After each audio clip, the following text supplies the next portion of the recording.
Waalaikumsalam warahmatullahi Alhamdulillahirabbil alamin wassalatu wassalamu ala asrofil anbiya'i wal mursalin sayyidina Muhammadin wa ala alihi wa ashabihi wa man tabi'ahum bi ihsan ila yaumil amma ba'du.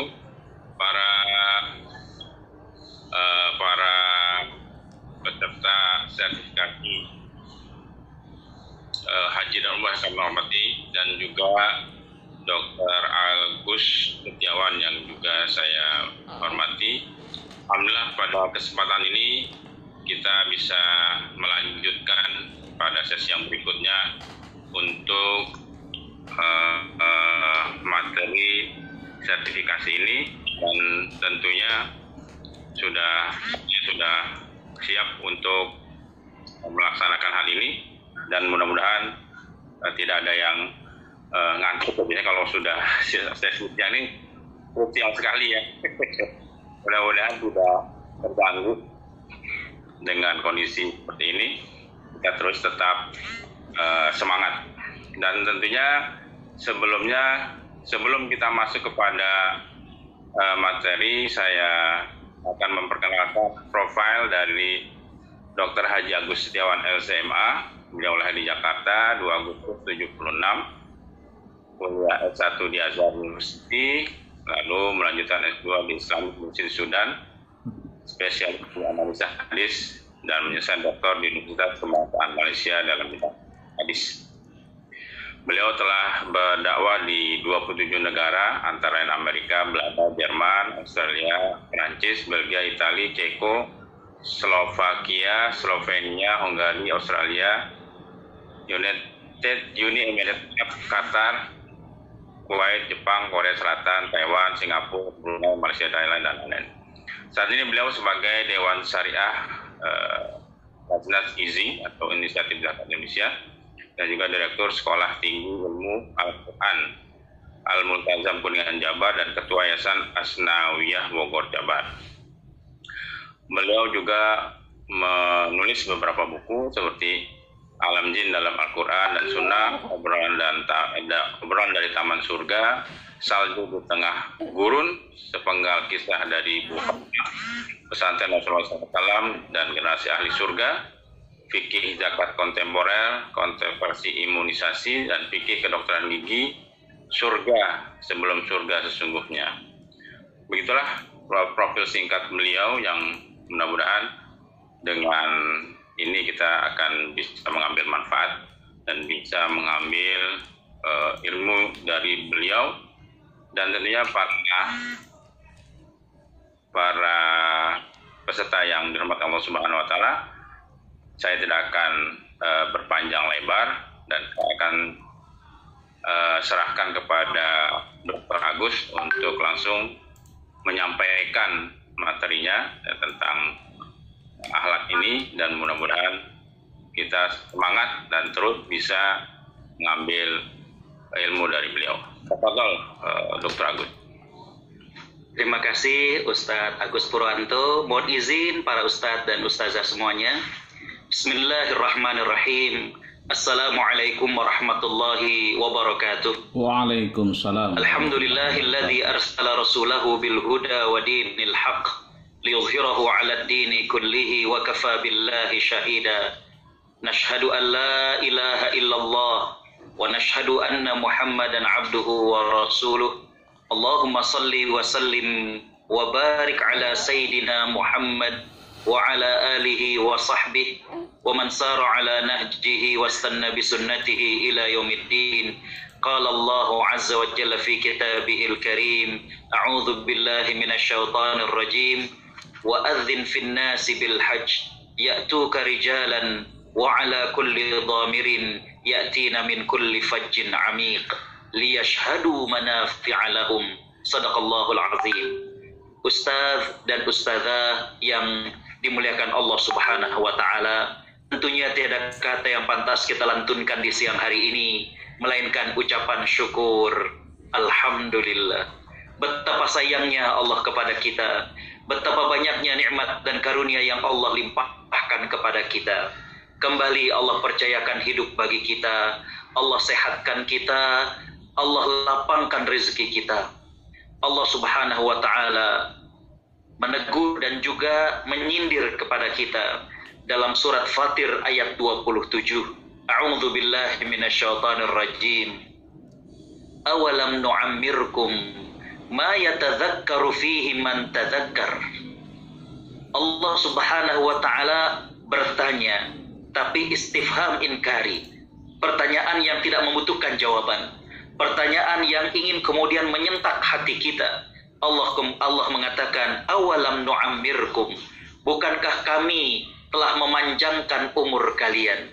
Ma yatadzakkaru fihi man tadzakkar. Yang cukup bagi kalian untuk berfikir. Jadi Allah Subhanahu wa taala telah memberikan kesempatan umur, Allah memberikan sehat. Ini sebenarnya adalah kesempatan untuk kemudian merenungkan dan berfikir betapa banyak nikmat yang Allah berikan kepada kita, sekaligus minimnya ibadah kita di hadapan Allah Subhanahu wa taala. Mudah-mudahan Allah Subhanahu wa taala memberikan kepada kita semangat untuk meningkatkan amal-amal kita, dan Allah memberikan istiqamah, serta kelak Allah mewafatkan kita dalam keadaan husnul khatimah. Amin ya rabbal alamin.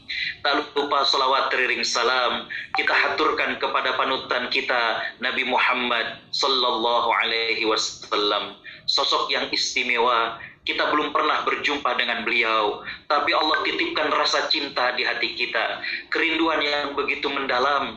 Kita berharap mudah-mudahan dengan cinta kita kepada beliau, Allah Subhanahu wa taala berkenan untuk mempertemukan kita serta mengumpulkan kita dengan Nabi sallallahu alaihi wasallam di surganya.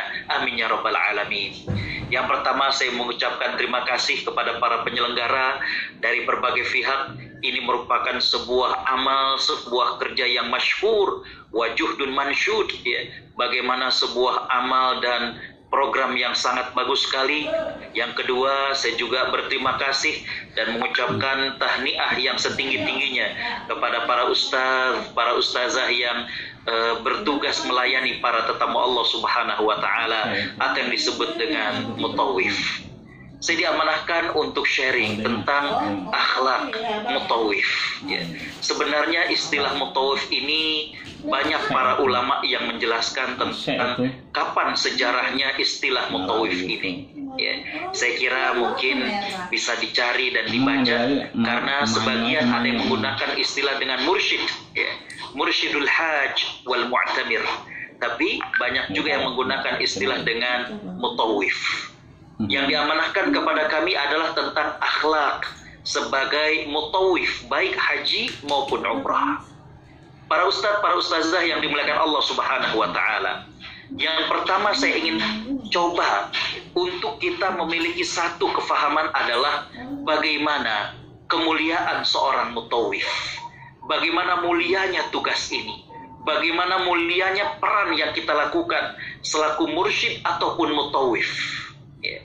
Saya mengatakan di sini bahwa khidmat atau pelayanan kepada tetamu Allah Subhanahu wa taala di tanah suci adalah pekerjaan yang sangat mulia. Ada beberapa keywords dari ucapan ini. Yang pertama adalah para jemaah haji merupakan tetamu Allah Subhanahu wa taala. Diriwayatkan dalam banyak hadis bahwa Nabi sallallahu alaihi wasallam mengatakan al-hujjaj wal mu'tamir wafdun min wufudillah atau kama qala sallallahu alaihi wasallam.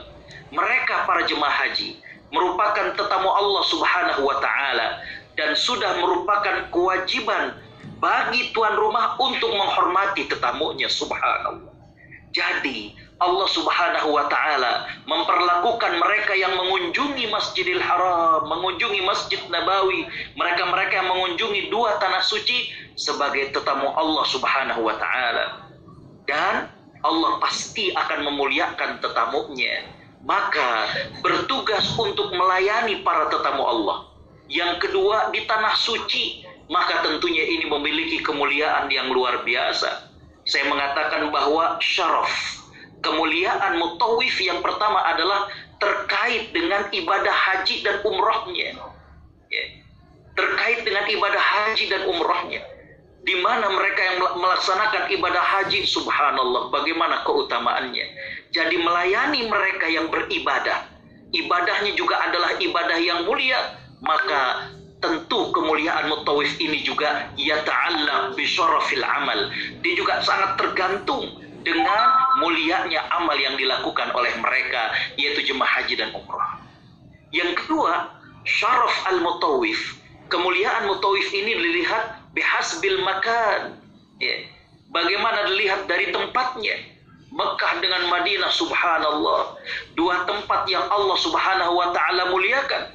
Wabil khusus Masjidil Haram, wabil khusus Masjid An-Nabawi. Ya. Bagaimana Allah subhanahu wa ta'ala muliakan. Jadi bisa terbayang oleh ustadz dan ustazah bagaimana kita berkhidmat, kita melayani mereka yang beribadah, ibadahnya juga ibadah yang mulia di kota suci, di tuan tempat yang disucikan oleh Allah subhanahu wa ta'ala. Kita melayani mereka. Subhanallah. Amalnya amal mulia, yaitu haji dan umroh. Tempatnya tempat yang mulia, yaitu di Mekah dan di Madinah. Dan bagaimana jemaah haji ini juga dalam banyak hadis adalah dikatakan sebagai mujahid. Lihat hadis Aisyah radhiyallahu anha, bagaimana sahabat-sahabat wanita datang kepada Nabi SAW dan mereka mengatakan, ya Rasulullah, kaum laki-laki mereka berjihad di jalan Allah subhanahu wa ta'ala dan mendapatkan kemuliaan jihad. Afala nujahid? Akankah kita kaum wanita juga berjihad? Maka Nabi SAW mengatakan haji merupakan jihadnya kaum wanita. Belum lagi mereka dalam keadaan safar. Keadaan di mana Allah subhanahu wa ta'ala memberikan kesempatan bagi orang-orang yang safarnya dalam keadaan bepergian ibadah. Allah buka kesempatan bagi mereka untuk dikabulkan doanya. Jadi dengan kemuliaan ini, kemuliaan amalnya, kemuliaan tempatnya, kemuliaan orang yang dilayaninya, maka ustadz dan ustazah, subhanallah, barakallahu fikum, ya, fa antum laka syaraf. Bagaimana para mutawif ini memiliki kemuliaan, subhanallah. Ya. Poin yang pertama. Yang kedua, para ustadz dan ustazah yang dimuliakan Allah, ya, kalau kemudian menjadi mutawif lahu syaraf, maka tentu kemuliaan ini juga akan terkait dengan konsekuensinya. Ya. Dia akan terkait dengan konsekuensinya. Bukankah dalam istilah Arab dikatakan al-ajru ala qadril masyaqqah, bagaimana upah sesuai dengan kadar kesusahan. Pahala akan tergantung dengan bagaimana sulitnya amal tersebut. Ketika Allah memberikan kemuliaan kepada para ustadz, para ustazah, selaku mutawif, selaku orang yang melayani tetamu Allah subhanahu wa ta'ala, maka tentu bebannya sebagai mutawif juga tidak ringan. Al-wajibat wal iltizamat, bagaimana konsekuensi dan juga kewajibannya sangat berat. Untuk itulah seorang mutawif perlu memiliki akhlak. Makanya di sini poin yang kedua saya katakan bahwa akhlak ini merupakan sebuah keniscayaan. Akhlak merupakan sebuah keniscayaan. Coba kita lihat bagaimana Al-Quran menjelaskan kepada kita tentang bagaimanakah peranan akhlak dengan sebuah amal. Bagaimanakah keterkaitan akhlak dengan sebuah pekerjaan. Coba kita lihat. Dalam surat Al-Qasas ayat 26. Allah subhanahu wa ta'ala menceritakan tentang Nabi Musa alaihissalam dengan dua putri daripada Nabi Syuaib. Para ustadz baca dalam tafsir dan juga dalam asbabun nuzul, ketika Nabi Musa alaihissalam kemudian sampai ke Madian, beliau mendapatkan ada dua orang wanita yang sedang menunggu. Tidak jauh dari mereka berdua ada sebuah sumur di mana kaum laki-laki sedang mengambil air dari sana. Maka kemudian Nabi Musa alaihissalam bertanya, ada apa gerangan? Maka wanita-wanita ini mengatakan bahwa kami ingin mengambil air, tapi kami tidak mau mengambilnya hatta yusdirar ri'a, sampai penggembala tersebut kemudian bubar daripada depan sumur tadi. Maka kemudian Nabi Musa alaihissalam mengambilkan air untuk keduanya. Para ustadz yang dimuliakan Allah, Nabi Musa alaihissalam seorang pemuda yang mengedepankan akhlak.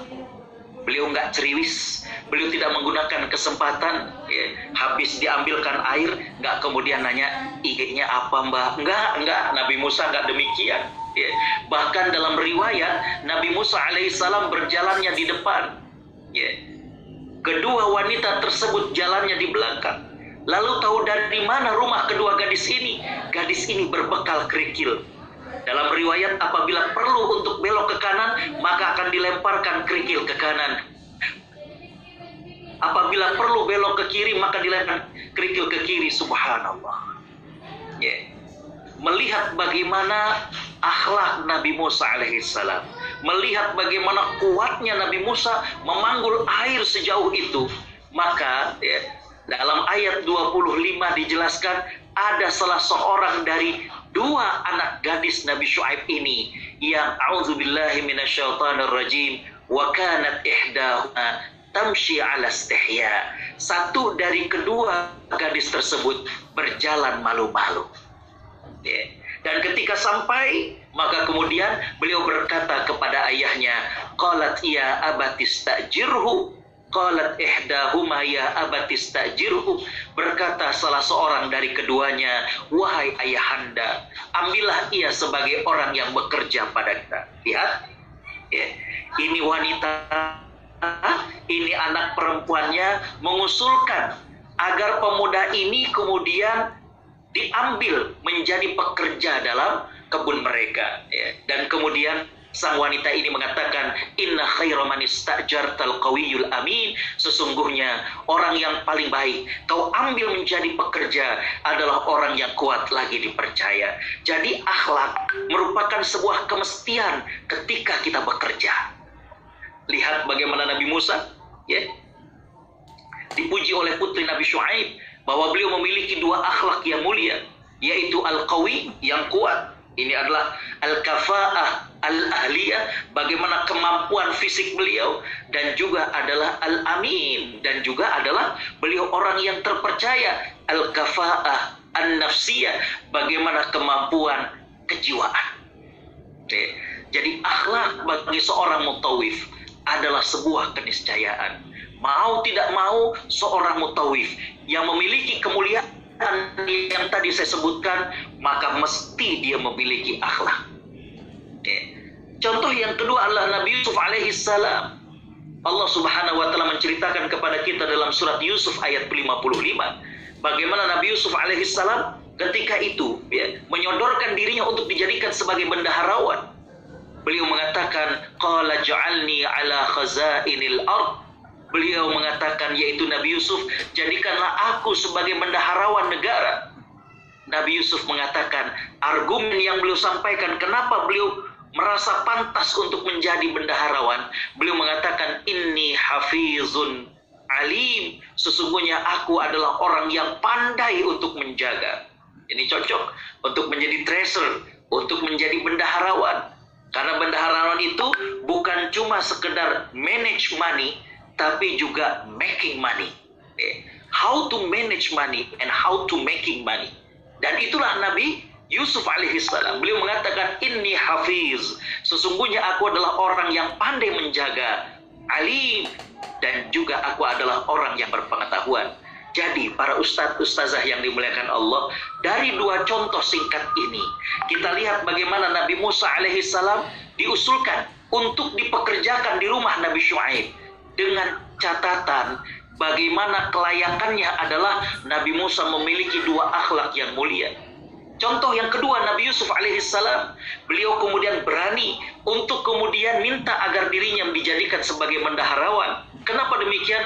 Karena beliau memiliki kualifikasi bahwa beliau memiliki dua akhlak, yaitu hafiz, yang kedua adalah alim. Jadi akhlak bagi seorang mutawif, akhlak bagi kita ustadz dan ustazah yang membimbing para tetamu Allah adalah sebuah keniscayaan, kemestian yang tidak bisa kita pungkiri. Para ustadz, para ustazah yang dimuliakan Allah subhanahu wa ta'ala, izinkan berikutnya saya akan menjelaskan tentang akhlak mutawif. Saya bagi kepada beberapa hal. Yang pertama adalah akhlak terhadap pekerjaannya. Nah, ini akhlak terhadap pekerjaannya. Yang pertama, para ustadz, para ustazah, akhlak mutawif terhadap pekerjaannya adalah mengutamakan pelayanan kepada jamaah. Ya. Jadi, ya, mohon maaf, mungkin pada saat kita bertugas sebagai mutawif, ada saudara kita yang juga berangkat haji. Mohon maaf, mungkin ada juga istri kita, atau suami kita, atau ayah kita, atau ibu kita, atau mungkin ada saudara kita yang berangkat haji juga. Maka utamakan pelayanan kepada jamaah. Mohon maaf, tidak sedikit ya, mutawif yang ternyata keluarganya haji dengan kloter yang lain, atau umroh ikut bareng. Tapi kemudian yang ada adalah maaf, seperti waktu keluarga bagi dia. Jemaahnya jarang kemudian dilayani, ya. Jemaahnya kemudian jarang untuk kumpul-kumpul dengan dirinya, ya. Jadi yang pertama adalah akhlak terhadap pekerjaannya adalah dia mengutamakan pelayanan kepada jemaah. Ini bukan sedang family gathering, ya. Ini bukan sedang acara keluarga, bukan, ya. Yang pertama adalah utamakan pelayanan kepada jemaah. Mohon maaf, ya. Atau ya di sana nanti banyak ketemu teman-teman. Ada pesantren, alumni pesantren anu, bukan. Ya. Ini bukan kemudian menjadi ajang reuni antar teman-teman satu alma mater, bukan. Tapi yang pertama saya katakan, bagaimana akhlak kita terhadap pekerjaan adalah mengutamakan pelayanan kepada jamaah. Ingat, ya. Yang kedua adalah profesional dan ihsan dalam bekerja. Bagaimana sebagai seorang mutawif, sebagai seorang ustadz dan ustazah, maka kita mengedepankan profesionalisme, ihsan. Ya. Kita coba layani dengan sebaik-baiknya. Para ulama hadis mengatakan bahwa ihsan ada dua. Yang pertama adalah ihsan hubungannya dengan Allah Subhanahu wa Ta'ala, dan itu maksudnya adalah bagaimana muraqabatullah, merasa diawasi Allah. Yang kedua adalah ihsan bimakhlukillah, dengan makhluk Allah Subhanahu wa Ta'ala. Ihsan dengan makhluk Allah artinya adalah kita bekerja sebaik mungkin, itulah ihsan. Bekerja sebaik mungkin, itulah ihsan. Bagaimana dalam pekerjaan kita berusaha untuk sebaik mungkin. Ya. Kita tidak tahu kapan kita berkesempatan untuk berangkat lagi haji atau umroh. Kita tidak tahu kapan lagi berkesempatan untuk bisa membimbing para tetamu-tetamu Allah Subhanahu wa Ta'ala. Maka lakukan dengan sebaik-baiknya. Yang ketiga, bagaimana akhlak terhadap pekerjaan adalah ya, adanya rasa tanggung jawab terhadap ibadah jemaah haji dan umroh. Ya Allah, mereka-mereka ini bagaimana sudah menabung sekian lama, bagaimana mereka sudah rindu sekian tahun, bagaimana mereka sudah pamit dengan orang-orang di kampung. Coba para ustadz dan ustazah, kita ikut merasakan tanggung jawab bagaimana ibadah para jemaah kita. Jadi kalau kita punya rasa tanggung jawab, kita akan sering untuk kemudian saling mengingatkan. Ya. Bapak, apa kabarnya? Alhamdulillah Pak Ustadz sehat. Minum apa ini? Soft drink Pak Ustadz. Hati-hati, nanti pas saat haji suaranya hilang. Oh iya baik Pak Ustadz. Ya. Bapak Ibu yang dirahmati Allah, bagi yang sudah sering melakukan haji dan umroh, wabil khusus untuk haji, godaannya memang pengennya minum yang dingin-dingin, pengennya minum soft drink. Tapi kita perlu untuk saling menasehati kepada jamaah, jangan diikuti kemauan tersebut. Khawatirnya pada saat ibadah puncak haji, yaitu pada saat mau wukuf di Arafah, wal yazubillah, la samahallah, kita nggak berharap, ya. Tapi khawatir kalau kemudian demam, suara hilang, aduh. Ya. Jadi kita punya rasa tanggung jawab terhadap ibadah jamaah. Ya. Kita tawarkan kepada mereka, Bapak Ibu, tadi subuh ke Masjidil Haram enggak? Ya. Bapak Ibu, coba kita akan pakai kain ihram. Kepada bapak-bapak agar diperhatikan, tidak boleh untuk memakai jahit-jahitan. Dilihat, ya. Udah Pak Ustadz, wah bajunya udah nggak dipakai. Pecinya jadi dipakai, taruh, ya. Wah, Pas lagi berbalik, Bapak masih pakai celana dalam? Iya, nggak boleh. Ya. Jadi, Bapak Ibu Allah Subhanahu wa Ta'ala rahmati, bagaimana ada rasa tanggung jawab ya, terhadap ibadah jamaah agar mereka meraih kemabruran haji maupun umrohnya. Yang keempat, akhlak terhadap pekerjaan kita adalah kita tidak menggunakan wewenang, kita tidak menggunakan fasilitas umum untuk kepentingan pribadi. Jangan. Ya. Kita bekerja sebagai pelayan tetamu Allah Subhanahu wa Ta'ala. Jangan kemudian gunakan wewenang ini untuk kemudian kepentingan pribadi. Tentunya ketika kita menjadi mutawif, maka kita bebas ya, untuk berkunjung ke penginapan ya. Kloter anu, oh daerah Misfala, daerah Jarwal ya. Oh daerah sini, daerah situ kita datang. Tapi tidak digunakan untuk kepentingan pribadi. Kepentingan pribadi apa? Bisnis misalkan. Ya. Bisnis. Bapak Ibu nih, hajinya haji apa? Haji tamatu. Wah kalau haji tamatu ada bayar dam dong kalau kayak gitu. Sama siapa bayarnya? Udah sama saya. La haula, jangan menggunakan wewenang itu untuk kepentingan pribadi. Ya. Atau menggunakan fasilitas umum untuk kepentingan pribadi. Ya. Fasilitas umum jangan digunakan untuk kepentingan pribadi. La haula wala quwata illa billah. Ya.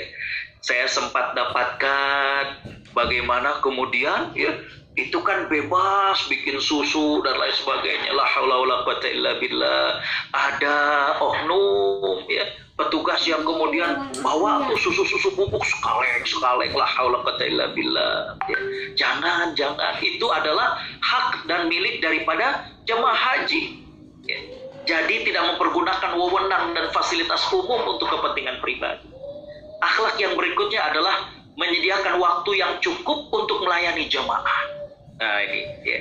Jangan sampai kemudian kita jarang bersama dengan jamaah, susah ditemui. Ya. Sudahlah memang kamarnya berbeda dengan mereka, di kamar sering gak ada. Kemana ya Pak Ustadz? Ya. Kemana ya Bu Ustazah? Kayaknya lagi lihat-lihat emas. Aduh, jamaah mau nanya susah. Jamaah mau minta dibimbing susah. Coba sediakan waktu yang cukup untuk melayani mereka. Bahkan kalau perlu, kita tanyakan kepada jamaah, Bapak, Ibu, saha, ya, siapa yang nanti malam mau ke Masjidil Haram jam 2? Ya. Biar bisa qiyamul lail di Masjidil Haram misalnya. Coba ya, Anda sediakan waktu. Ya. Kita lihat jamaah ini sudah mendekati hari H daripada haji. Ya. Bapak Ibu, yuk kita habis subuh setelah syuruk di Masjidil Haram, kita kumpul di hotel. Kita kuatkan lagi semangat mereka. Ya. Kita bimbing, silakan ada yang mau bertanya atau tidak. Pak Ustadz, nanti kalau kemudian di Arafah, aduh kan panas, boleh nggak kalau kita kemudian pakai payung misalkan. Bapak Ibu Allah Subhanahu wa Ta'ala rahmati, kita menyediakan banyak waktu untuk mereka konsultasi, untuk mereka dibimbing, untuk kemudian kita motivasi, untuk kemudian bersama-sama. Subhanallah. Yang kelima, di antara akhlak mutawif terhadap pekerjaannya adalah informatif dan komunikatif. Ya, dengan muassasah tempat yang menjadi cantolan di atas kita, ya, dan dalam melaporkan perkembangan jamaah. Nah ini itu, ya. Bagaimana kita informatif dan komunikatif. Ya, Bapak, saya dari kloter 27 misalkan, ya. Kloter Jakarta Saudi misalnya, ya, karena penerbangan itu ada yang dengan Saudi, ada yang dengan Garuda. Ya. Saya ingin melaporkan ini jumlah kloter saya ada 425 misalnya. Dari 425 alhamdulillah sehat semua, tapi yang usianya di atas 65 ada sekian, yang menggunakan wheelchair atau kursi dorong itu sekian laki-laki, sekian perempuan. Jadi informatif dan komunikatif. Begitu juga perkembangan yang ada di jamaahnya. Ketika mendekati hari H, kita lapor, alhamdulillah dari 425 semuanya siap untuk melaksanakan wukuf di Arafah. Kita coba, ini kalau 425 berapa bis nantinya. Oke, ya. Berarti 425 sekian bis, nanti teh gini. Coba informatif dan komunikatif. Ini yang kemudian akhlak terhadap pekerjaan. Bagaimana ada tanggung jawab dalam diri untuk menginformasikan perkembangan yang ada kepada muassasah. Ya. Misalkan juga berkaitan dengan hal-hal yang lain. Ya. Misalnya kenyamanan daripada jamaah kita, bagaimana nginepnya, bagaimana ininya, dan lain sebagainya. Itu akhlak terhadap pekerjaan. Baik, saya hadirkan sebuah hadis riwayat Imam Al-Baihaqi. Ya. Dalam hadis dari Aisyah radhiyallahu anha, Nabi SAW bersabda, Innallaha yuhibbu idza amila ahadukum amalan an yutqinah. Sesungguhnya Allah Subhanahu wa Ta'ala menyukai jika kalian melakukan sebuah pekerjaan dilakukan dengan itqan, dilakukan dengan ihsan, dilakukan dengan sebaik-baiknya. Yang kedua, akhlak terhadap jamaah. Tadi akhlak terhadap pekerjaannya.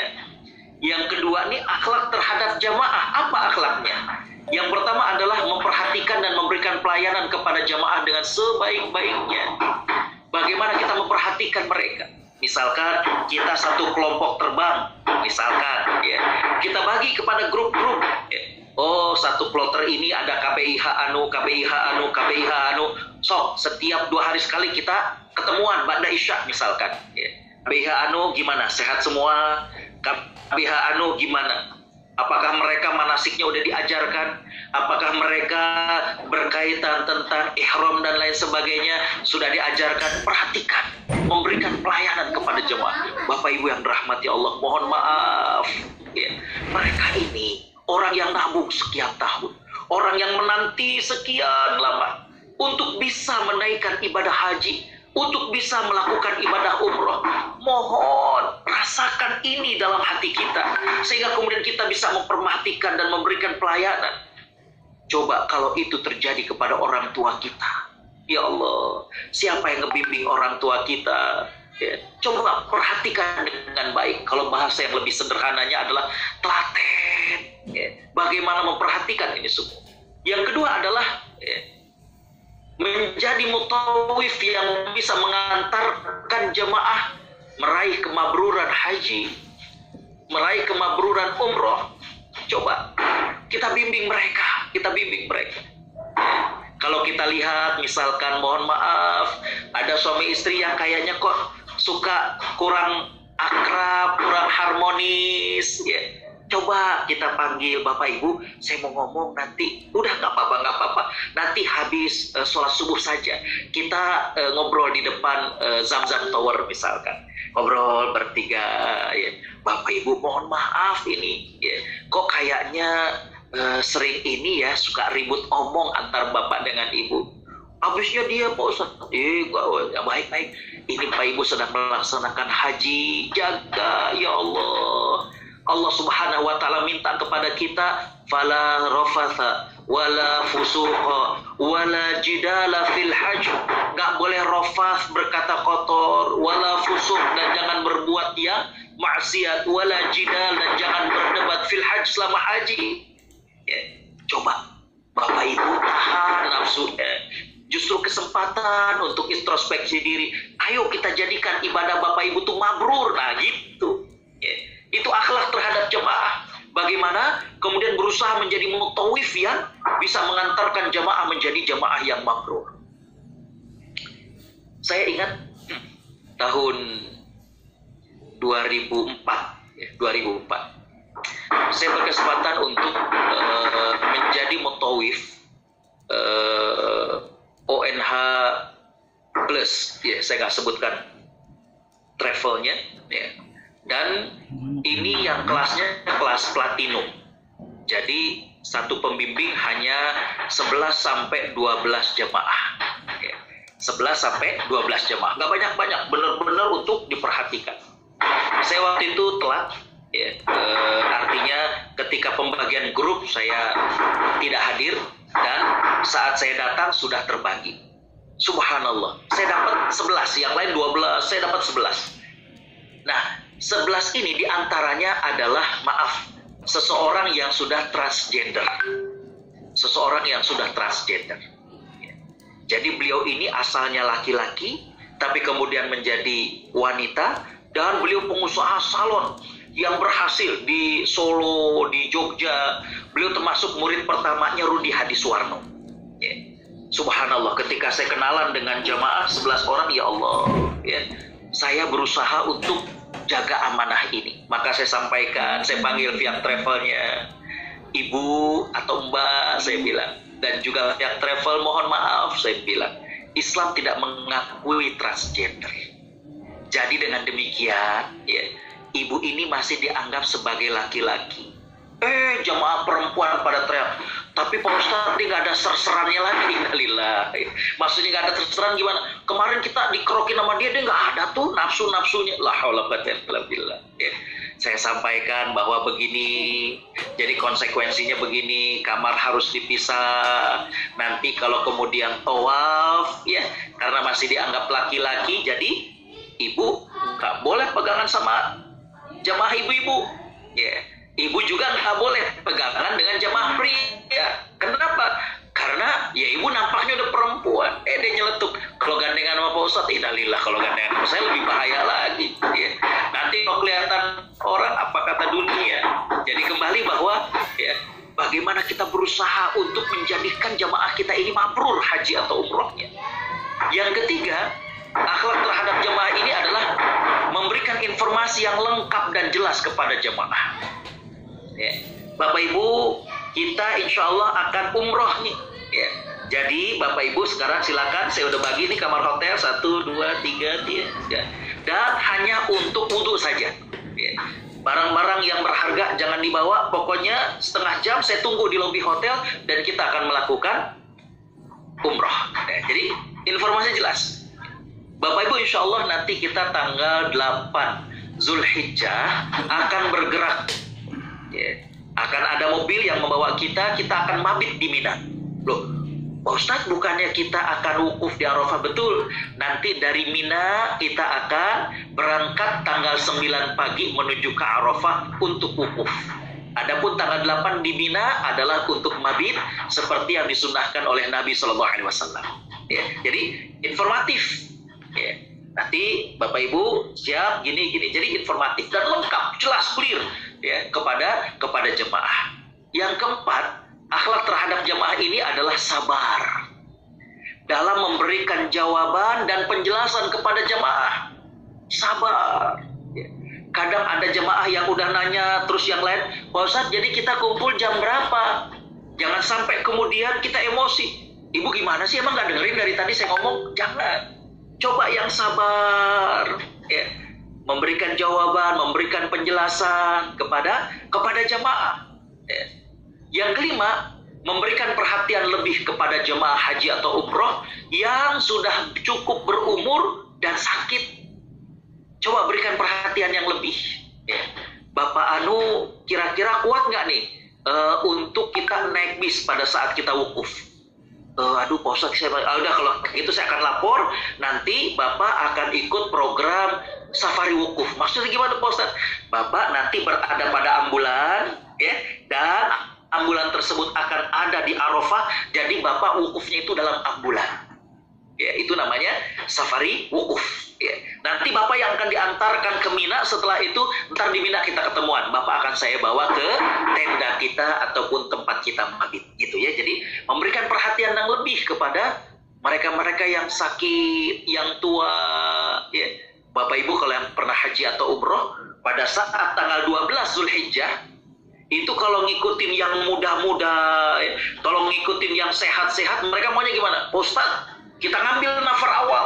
Nafar awal itu tanggal 12 Zulhijjah, kita selesai melontar ke 3 tempat, Ula, Wusto, dan Aqobah. Lalu sebelum maghrib kita sudah meninggalkan Mina untuk kemudian keluar daripada Mina tersebut. Tapi yang pengen keluar atau nafar awal ini nggak sedikit, hampir kebanyakan. Makanya padat. Naik mobil juga jadinya lama sekali. Dari berbagai pengalaman, biasanya yang muda-muda, yang sehat-sehat ini pada kepengen, Pak Ustadz udahlah kita turun dari bis, Kita jalan itu kan deket tuh, itu udah Aziziyah itu udah Ben Daud, kita keluar itu udah keluar dari Mina. Betul, bagi yang muda, bagi yang sehat, rasanya kalau jalan itu lebih cepat. Tapi bagaimana yang tua, bagaimana yang kurang sehat? Jadi saya katakan di sini adalah memberi perhatian kepada jamaah haji atau umroh yang sudah cukup tua atau sakit. Baik. Yang keenam, mampu menenangkan jamaah saat terjadi sesuatu yang membuat mereka khawatir dan cemas. Ini perlu. Ya. Saya pernah ketika membawa jamaah, seorang ibu masih muda, ya, umur waktu itu belum 40 tahun beliau, sehat, suaminya juga sehat, subhanallah. Ketika kemudian dari tenda di Mina, kemudian kita akan melontar dan melewati terowongan Mu'aisim, itu beliau langsung sesak. Ternyata beliau punya satu trauma, yaitu beliau tidak bisa untuk melihat orang rame di suatu tempat. Jadi langsung nyesek dan kemudian megap-megap, subhanallah. Ya. Suaminya juga baru tahu, panik. Ya. Belum juga jamaah. Udah Pak Ustadz, kita mundur lagi aja. Ya. Ada yang sebagian mengatakan, jangan, ini cuma satu arah. Kalau kita mundur nanti kemudian berdesak-desakan, wah, dan segala macam. Nah, di sini Bapak Ibu yang dirahmati Allah, bagaimana seorang mutawif mampu menenangkan jamaah pada saat ya, terjadi sesuatu yang bikin khawatir. Ya. Pada saat kita akan melontar, kita udah bilang kita bikin barisan nih, saling menjaga. Tapi ternyata, kedorong-dorong, kedesek-desek, jangan panik. Tenang, Bapak Ibu tenang. Ya. Jangan melawan arus, coba ikuti saja. Ya, jadi mampu menenangkan jamaah. Yang ketujuh, ya, peduli terhadap hal yang akan mengurangi kenyamanan beribadah selama di tanah suci. Kita lihat bagaimana penginapan mereka, kita lihat bagaimana airnya, AC-nya, tingkat kemudian kelembaban ruangannya. Kalau yang ONH plus di hotel, it's okay. Ya. Tapi kalau misalkan di penginapan-penginapan, coba kita sampaikan ya, kepada pihak muasasa, Abuya kita bilang ya, kepada pemilik itu, tolong dong AC di kamar anu tuh nggak jalan, gerah, jadi jamaah saya nanti takutnya kurang sehat. Ya, jadi kembali kita lihat nih kok nggak ada buah, kita bilang Abuya nih, tolong dong catering tambah buahnya, jamaah saya biar sehat pada saat menunaikan rukun-rukun haji. Yang kesembilan, mengedepankan musyawarah dan sopan santun dalam interaksi dengan jamaah. Nah, itu yang tadi saya katakan. Kita mau ngambil nafar awal atau nafar sani, coba musyawarah dengan jamaah. Dengan sopan, dengan santun. Bapak Ibu Allah Subhanahu wa taala rahmati, tidak sedikit juga yang ingin segera melakukan tawaf ifadah misalkan. Terutama yang muda-muda. Tapi yang tua-tua, Pak Ustadz, saya kalau tawaf ifadah sekarang kayaknya nggak kuat Pak Ustadz. Nah, ini coba musyawarahkan dengan baik. Karena kenapa? Ketika kita berjamaah dalam satu kloter, dalam satu KBIH, yang dikedepankan itu bukan semangat dan tenaga yang muda dan yang sehat, tapi adalah kebersamaannya. Yang ke-10 saya katakan, akhlak kepada jamaah ini adalah senantiasa membimbing jamaah dalam suasana ruhiyah yang kuat. Ya.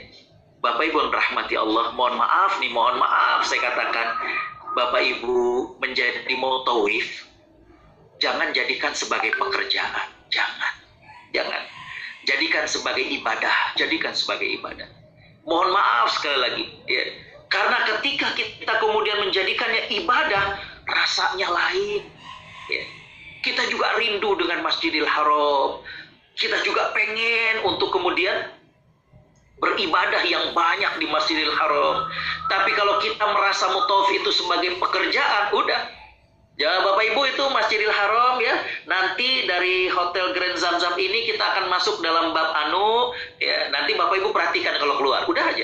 Jamaah dikasih tahu gitu, dia kemudian masuk ke dalam kamar hotel, dia sholat hanya di pelataran Masjidil Haram, dia sholat hanya di bawah Hotel Grand Zamzam, habis itu segera dia makan di tempat makan, habis itu buru-buru ke kamar langsung nyalain TV, nonton bola, nonton film.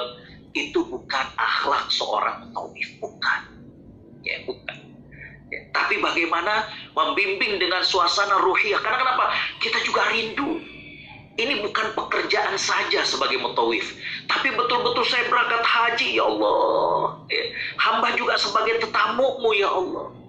Itu akhlak kepada jamaah. Baik, tadi yang pertama akhlak terhadap pekerjaan, yang kedua akhlak terhadap jamaah, yang ketiga akhlak sesama petugas. Di satu kloter ada KBIH, antar petugas. Maka saya perlu katakan ada akhlaknya terhadap sesama petugas. Yang pertama, menjaga hubungan baik dengan penuh ukhuwah dengan para petugas yang lain. Bapak dari KBIH mana? KBIH, Bapak, coba dengan penuh ukhuwah. Atau dengan sesama mutawif juga demikian. Jaga hubungan baik dengan penuh ukhuwah. Yang kedua, cepat merespon dan segera menginformasikan kondisi jamaah, khususnya yang memerlukan penanganan cepat. Misalkan, tadi saya katakan dengan pihak muassasah. Misalkan kita KBIH misalkan kita segera sampaikan kepada ketua kloter, Bapak, ini ada jemaah saya kayaknya dia demam misalkan. Oh, demam, coba ya. Jadi coba. Yang ketiga, membangun semangat teamwork, kerja tim. Bagaimana kita dengan ketua-ketua KBIH, bagaimana kita dengan petugas-petugas yang lain semangat bekerja sama. Ini nanti yang cari bis siapa ya? Saya coba siapa lagi yang bisa bantu? Soalnya kita satu kloter ini perlu sekitar 7-8 bis. Biar kemudian bisnya sama datangnya. Biar jangan sampai kemudian ada jamaah yang tercecer. Bapak, para ketua KBIH, nanti bisnya itu ternyata cuma ada 8. Karena satu bis itu adalah 40 sampai 45 orang. Jadi mohon maaf nih KBIH Bapak, nanti ada yang sebagiannya di bis kedua.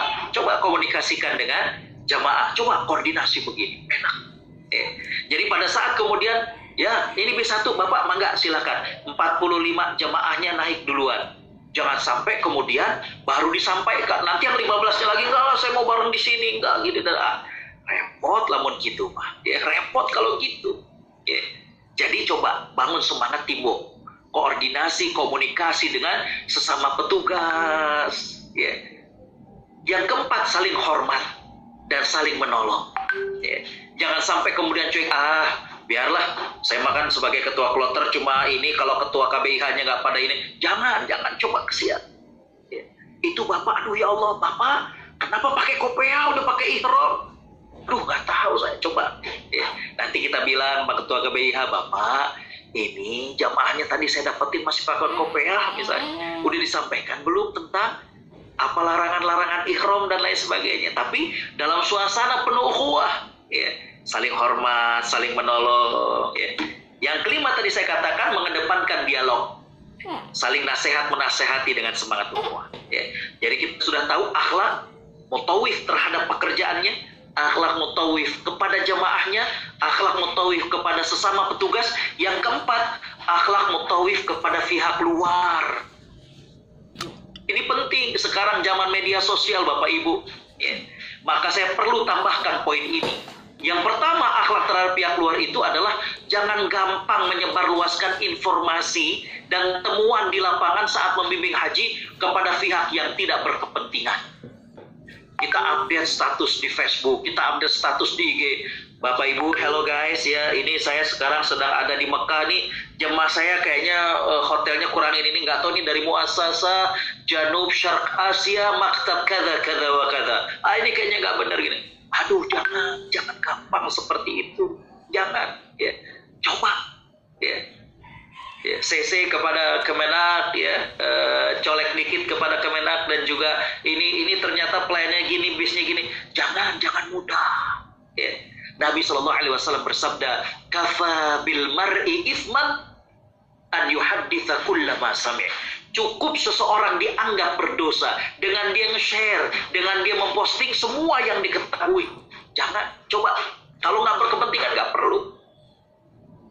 Ini pihak luar, nggak perlu kita kemudian menyebarluaskan informasi, menyebarluaskan temuan kepada pihak-pihak yang tidak berkepentingan. Nah, yang kedua, kita perlu menampilkan akhlak yang mulia. kepada pihak luar, sopan santun kita, komunikatif kepada pihak luar. Kita sebagai ketua kloter, ya, jangan sampai kemudian kita menunjukkan akhlak yang buruk kepada muasasah. Akhirnya muasasah nggak bagus menyampaikan laporannya. Dia komplain ke Wazaratul Hajj. Ya. Dia membuat takrir bahwa ini ketua kloter yang nginep di kami, ya, JKT sekian Saudia, orangnya tidak berakhlak. Mereka komplain ke Wazaratul Hajj. Nanti akhirnya ketemunya dengan Kementerian Agama kita. Ini ada temuan dan juga ada laporan bahwa kloter Anu yang menginap di daerah Anu ternyata ada komplain begini. Jangan. Bagaimana kita menampilkan akhlak mulia. Yang ketiga, ya, Bapak Ibu Allah Subhanahu wa taala rahmati, bagaimana kemudian kita dapat memberi contoh dan menginspirasi pihak luar tentang bagaimana melayani jemaah haji. Kita dilihat, jangan salah, oleh jemaah haji lain dari negara lain, bagaimana rapih tidaknya kita mengelola haji, bagaimana perhatian kita terhadap jamaah, bagaimana jamaah kita itu bisa terjaga kemabrurannya. Ya. Mohon maaf, ya.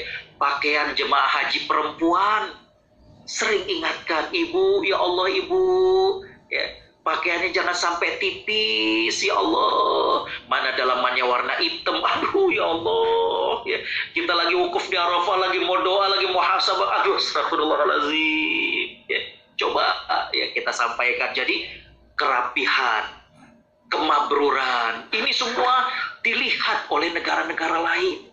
Ya, dan menginspirasi bagi mereka. Jadi kemudian bagaimana kita mutawif bisa menjadi contoh. Ya. Bapak Ibu Allah Subhanahu wa taala rahmati, ya. Poin yang terakhir yang ingin saya tutup adalah bagaimana kepribadian mutawif. Ya, ini sangat penting. Yang pertama, mohon maaf, tentunya sudah disampaikan oleh para doktor yang lain tentang bagaimana menguasai hukum seputar haji dan umroh. Bagaimana kita menguasai? Ya, kalau begini, kalau begitu, ya. Pak Ustadz, ini kan kita yang paling utama itu adalah bagaimana melontar jumroh pada saat siang hari. Betul, ya. Itu secara fikihnya demikian. Tapi kalau kita buka, kita ada timbangan yang disebut dengan maslahat dan madorot. Kalau kita berangkat pas tengah hari, kira-kira kita ada 60 orang, itu hampir 25 orangnya orang-orang tua. Bisa nggak mereka untuk melontar jumroh siang hari? Coba kita kuasai hukum tentang haji dan umroh. Jadi kemudian kita bisa ngambil lebih bijak tentang perjalanan ibadah haji. Ya. Jadi selain menguasai juga berkomitmen untuk mengamalkan hukum haji itu dengan sebaik-baiknya. Ya.